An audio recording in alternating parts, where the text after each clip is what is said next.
In this video, we go over 5 great pieces of gear under $500 for producers and DJs. Find out which ones those are coming up.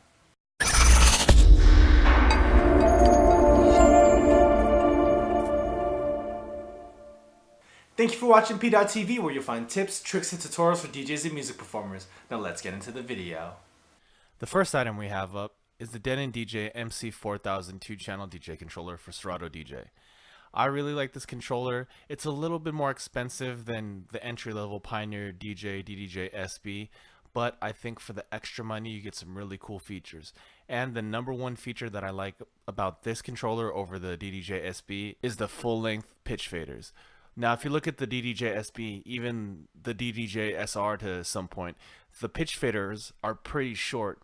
So if you are trying to learn how to beat match manually, not using sync, and really riding the pitch fader like you would on a turntable or one of the older CDJs, those are kind of harder to learn on. Whereas on this Denon controller, the pitch fader is pretty long, and you can kind of get that feel that you would get on a higher end CDJ or turntables. So if you're looking to move into working in a club and getting used to that environment where you're not going to be using sync as much or at all, definitely check out this controller. Although I will say that you do have to spend the extra money to get the Serato DJ license, the full license, but with the build quality you get with this Denon controller, especially with those full length like pitch faders, the build quality of this controller and its feature set are well worth the money in my opinion, and still one of my top entry level DJ controllers. Next up, we have the Pioneer DJ M250 Mark II mixer. This is Pioneer's cheapest entry level mixer that they currently have in their lineup. And it's really just that. It's an entry-level, simple 2-channel mixer. If you're looking to get into DJing and you don't want a controller and you want separate media players with the mixer, this is one of my top recommendations. Not only do you get the Pioneer DJ build quality, but you get that same Pioneer DJ layout. So if you're looking to move into a club situation where you're using the club standard, DJ M900 Nexus or Nexus 2, this kind of has a very similar layout where the channels are in the middle, master section is on the right side, etc. And another really cool feature about this mixer is that it also includes an audio interface that you can plug into and use Rekordbox DJ, and it also includes a full Rekordbox DJ license as well, which is a savings of over $100. So if you're looking to get into DJing and maybe you want to use turntables, this is a really cheap way to get full DVS support. After that, all you need to do is buy the vinyl and you're good to go, and you can throw all your songs in Rekordbox DJ and use the Rekordbox DJ ecosystem, which is growing better and better every day in every release. I mean, that new beta 5 is a huge step forward. They've made a lot of changes, and you can tell that they're really pushing that software. And for them to have an entry-level mixer for the price of what a Serato DJ interface would cost, even less than that, it's just crazy. Pioneer's really pushing it forward and making it really easy for new DJs to get some great gear with some great feature sets and something that's going to last the test of time until they're really ready to upgrade. And speaking of getting used to the club standard layout, we have the Reloop MX60 digital mixer. Now this isn't a Pioneer mixer, but the layout of it is very Pioneer-esque, where you have your 4 channels in the middle with 3 band EQ and a filter, then your channel faders with a crossfader right below that, your mic section to the left as well as your queuing section, and then to the right your master section and effects. So if you want to get used to a 4-channel layout but you don't want to spend that Pioneer money, this is a great option in my opinion. Reloop makes some really good mixers and just gear in general. The build quality is usually great, and this is a mixer for under $600. I know it's a little bit over the $500 limit for the video, but still this is a great buy. So right under $600, you get that full club standard layout that you need to get used to if you really plan on playing bigger spots, and just that awesome Reloop build quality. Also, if you want to get into cutting as well, this mixer does support upgrades to the Innofader, which is my favorite fader to use. I have it here at home with my Tractor Z2, as well as install it in other mixers and spots that I play at a lot.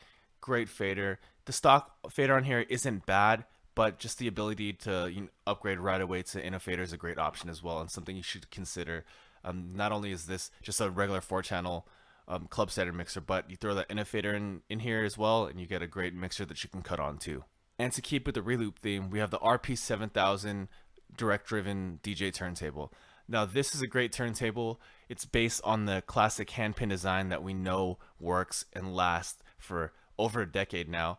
What I like about this turntable is a lot of the handpin turntables, like the Epsilons, kind of use a kind of weird, more modern styling for the case and the overall look of it. I get it. Some people want to be different, but this is a really clean, more classic Technics 1200 style layout.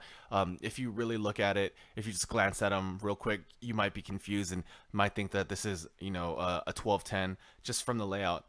But it's the newer handpin style design, so you're gonna get really high torque and ultra pitch as well. So if you're a scratch DJ and you have a bunch of ultra pitch records that you can pitch up and down, this does have ultra pitch, which is a great feature as well. You can adjust the start and stop on this and the torque on this, which is something that you don't get in the Pioneer turntables, which is kind of like a glaring omission in my opinion. 33, 45, and 78 RPM as well. Just an overall great turntable for under $500. This is a great option if you're looking to get a new set of turntables. And finally, for all the producers out there, we have the Akai Professional Advanced 49 keyboard. In my opinion, this keyboard is a great addition to any studio. What I really like about this is it has the advanced software with it that maps all your VSTs, and you can actually store and sort and organize all your VSTs in your patches as well. It also maps to most DAWs, most popular DAWs out there. And what's cool about this is the advanced software, not only just you can load patches from one VST, but you can stack multiple VSTs as well, all in one track and one patch. Something that is kind of different. I'm not sure how useful it would be in like a normal situation, but I like the fact that it's there. And another great feature that I like about this keyboard is this is really compared to the Native Instruments control lineup. But the one thing about the Native Instruments control lineup is those keyboards were made, and the software especially for those keyboards, were made to be tailor-made for the Native Instruments VSTs. I know now that they've added support for different VST makers and software developers, but I prefer this Akai Professional Advanced 49 and the advanced software because from the beginning it was made to work with all VSTs and all developers. So it's just been in the DNA to be kind of like a jack of all trades and work for more software than just one developer, unlike the Native Instruments control lineup. So if you're looking for a 49 key keyboard and you want really great tactile control of your software and your VSTs, this is one of my top choices as well. So if you're looking for something like that, definitely check out the Advanced 49. So that's a look at 5 great items under $500 for producers and DJs. If you're interested in purchasing any of those, links can be found down below in the description. And as always, if you found this video useful, please go ahead and give it a thumbs up. And if you haven't already, go ahead and click right here to subscribe to this channel. Or if you'd like to watch more content, go ahead and click on this video right here. And thank you for watching PDot TV, where you'll find tips, tricks, and tutorials for DJs and music performers. See you next time.